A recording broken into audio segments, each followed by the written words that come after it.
lokal dengan mencerdaskan anak bangsa. Terus dukung channel ini dengan like, subscribe, jangan lupa klik loncengnya. Terima kasih.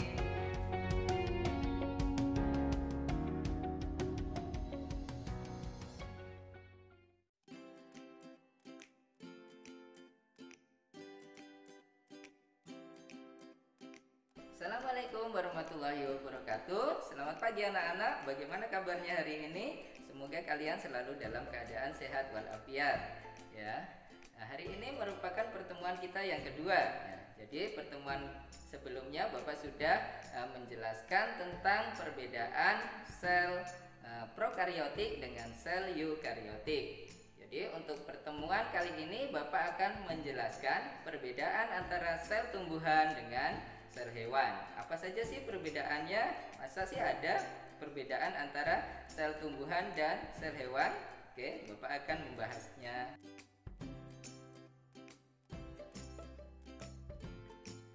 Oke, adapun tujuan pembelajaran kita hari ini yang pertama adalah mendeskripsikan perbedaan struktur sel tumbuhan dan sel hewan. Oke, yang kedua, mengidentifikasi fungsi sel tumbuhan dengan fungsi sel hewan.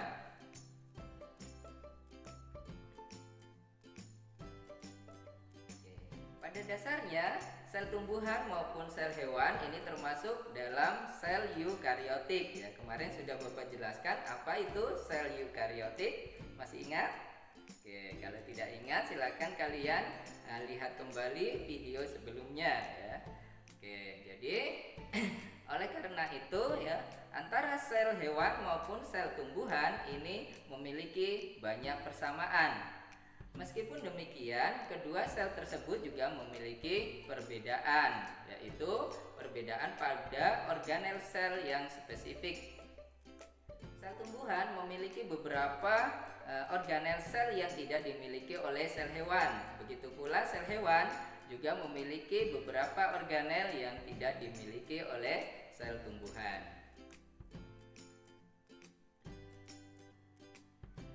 Sel eukariotik ya, baik sel tumbuhan maupun sel hewan ini pastinya memiliki banyak kemiripan ya, karena keduanya sama-sama merupakan sel eukariotik. Jadi di dalam sel eukariotik ini memiliki beberapa organel sel. Nah, Bapak akan membahasnya satu-satu. Oke. Organel sel yang pertama ini adalah nukleus. Ya, nukleus atau disebut sebagai inti sel. Ini merupakan organel terbesar di dalam yang terdapat di dalam sel. Ya, bentuknya biasanya bulat atau oval dan terletak di tengah sel. Jadi terdiri atas selaput inti, kemudian ada matriknya, kemudian ada anak inti. Fungsi dari nukleus ini adalah mengatur pembelahan sel, kemudian mengendalikan seluruh kegiatan sel dan membawa informasi genetik. Organel yang kedua adalah retikulum endoplasma atau yang disingkat sebagai RE. RE ada dua macam ya. Jadi ada RE kasar, ada RE halus. Disebut sebagai RE kasar ya karena pada bagian RE tersebut ya ditempeli oleh ribosom ya, sementara disebut sebagai RE halus karena pada bagiannya tidak ditempeli oleh ribosom. Lalu apa fungsi dari RE ya? Fungsi dari RE adalah mensintesis lemak, kemudian menampung protein, kemudian transportasi molekul dan detoksifikasi. Selanjutnya adalah ribosom ya. Ini adalah organel sel yang tadi melekat pada RE kasar ya, merupakan unit gabungan antara protein dengan RNA ribosom yang disintesis di dalam nukleolus. Ribosom ini berfungsi untuk mensintesis atau membuat protein.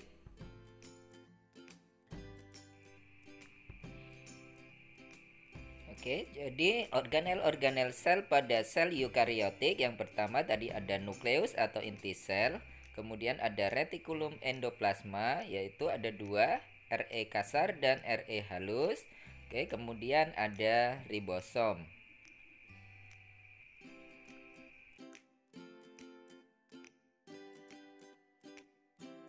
Oke, selanjutnya ini ada yang namanya mitokondria. Ya, mitokondria ini memiliki bagian lekukan ya yang disebut sebagai krista. Ya, jadi memiliki lekukan-lekukan di dalamnya disebut sebagai krista. Fungsinya adalah untuk memperluas permukaan membran ya, sehingga penyerapan oksigen lebih efektif.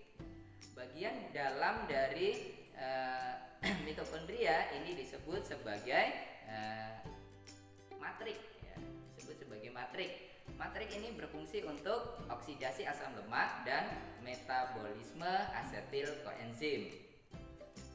Fungsi mitokondria itu sendiri yaitu sebagai tempat respirasi seluler ya, jadi fungsi utama dari mitokondria adalah respirasi seluler sehingga menghasilkan energi yang sangat besar untuk oksidasi makanan, kemudian respirasi, fosforilasi oksidatif, transport elektron dan lain-lain.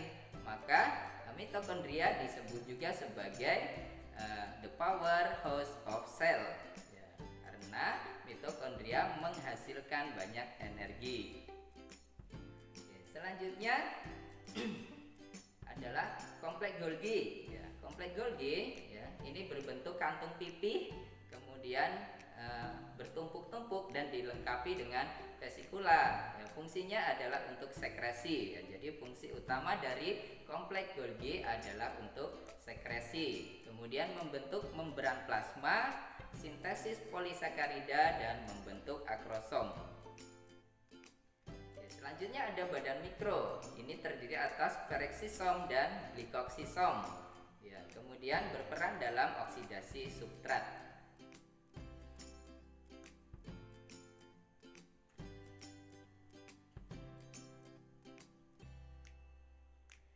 Kita lanjutkan, apa saja sih ya, organel yang hanya dimiliki oleh hewan saja ya, tetapi tidak dimiliki oleh sel tumbuhan. Jadi organel yang hanya dimiliki oleh sel hewan ya, yang pertama adalah lisosom ya, lisosom ini merupakan kantung membran yang berisi enzim hidrolitik ya, seperti protease, kemudian lipase, nuklease, fosfatase, dan enzim-enzim pencernaan lainnya. Fungsi dari lisosom adalah pencernaan intraseluler ya, misalnya adalah autofagi, yaitu menghancurkan struktur yang tidak dikehendaki. Kemudian ada eksositosis ya, yaitu membebaskan enzim keluar sel.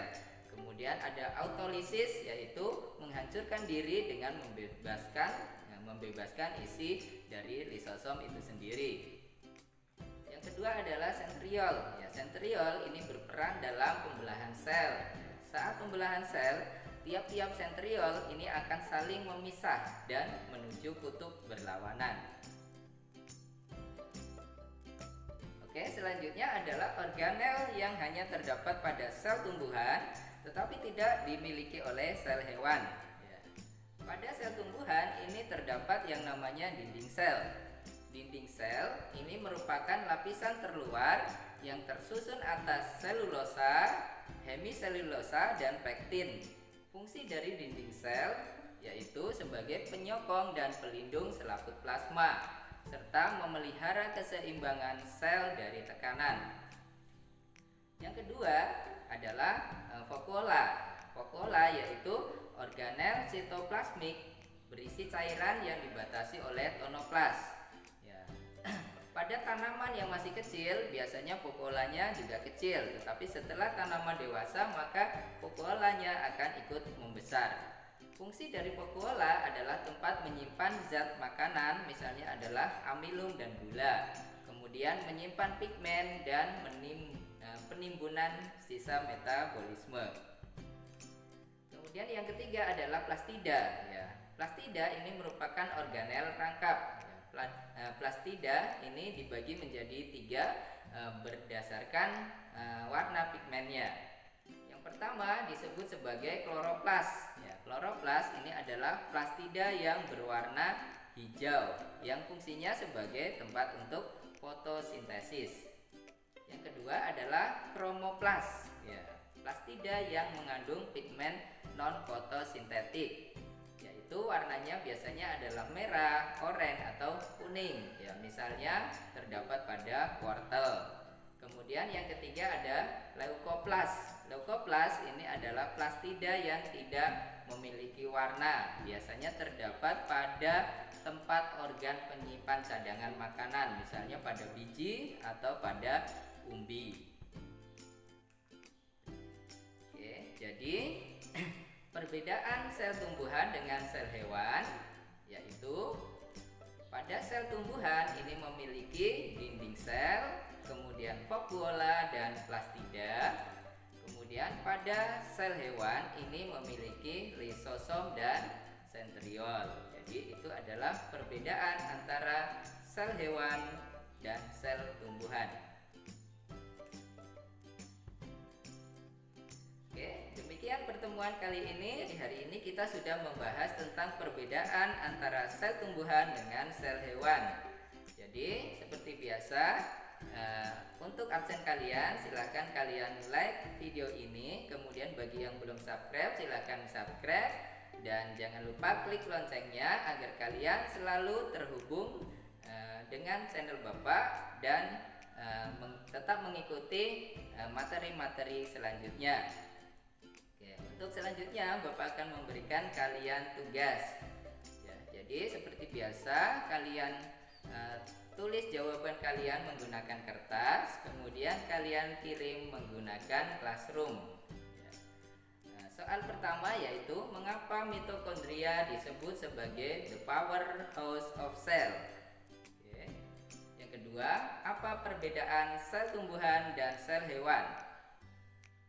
Yang ketiga, jelaskan jenis-jenis plastida berdasarkan warna pigmennya. Jadi cuma ada 3. Oke, tetap semangat. Terima kasih. Wassalamualaikum warahmatullahi wabarakatuh.